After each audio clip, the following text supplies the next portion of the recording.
সুধী দর্শক, আপনারা দেখতে পাচ্ছেন ভোগাই নদীর পাহাড়ি ঢলে নালিতাবাড়ি পৌর বাস টার্মিনাল এলাকায় নদী প্রায় ছুঁই ছুঁই অবস্থা।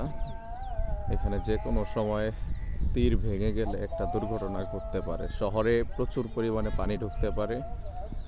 নালিতাবাড়ি শহরের একটা আতঙ্ক এখন হচ্ছে এই পৌর বাস টার্মিনাল এলাকার বাঁধ।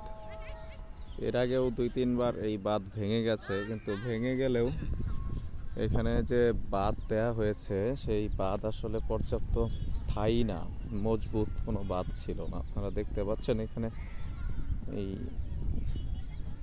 বস্তায় বালু ভরে যে বাঁধ দেওয়া হয় জিওবি ব্যাগ দিয়ে, সেই জিওবি ব্যাগের বাঁধ ছিল। আর স্বাভাবিকভাবে পাহাড়ি ঢলগুলো শুরু হলে পাহাড় থেকে প্রচুর পরিমাণে খড়ি লাকড়ি ভেসে আসে, যেগুলো এখানকার মানুষজন পাহাড়ি ঢলের সময় নদীর তীরে দাঁড়িয়ে সংগ্রহ করে। এগুলো জ্বালানি হিসেবে ব্যবহার করা হয়। মোটামুটি কিছু লাকড়ি ধরে রাখলে কয়েক মাসের জ্বালানি হয়ে যায়। এই জন্য এখানকার আপনারা ওই দূরে দেখতে পাচ্ছেন অনেকেই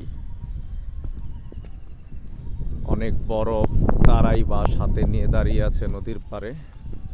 যখন এরকম লাকড়ি দেখা যাবে তখন সেই বাঁশ দিয়ে টেনে ধরে আনবে লাকড়ি।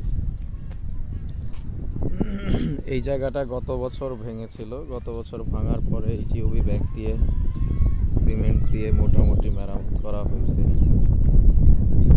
এখন এই বছর যদি আবার ভাঙলে তাহলে এই দিকে মানুষজনের ভোগান্তি বাড়বে। এই পানি শহরে ঢুকলে শহরে বন্যাও হইতে পারে।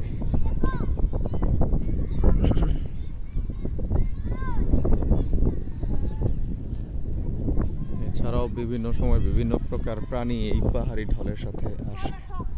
সাপ, এই যে বাচ্চারা লাকড়ি ধরতেছে, ছোট ছোট বাচ্চারা লাকড়ি ধরতেছে। এই যে একটা আলু পটল, এরাও লাকড়ি ধরতেছে, আবার মাঝে মাঝে গানও গায় দেখি। একজন কত সুন্দর চেহারা, চুপচাপ দাঁড়ায় রয়েছে। লাকড়িটা পাইলেই কোটা দিয়া খোঁচা মেরা ধরে নিয়ে আসবে।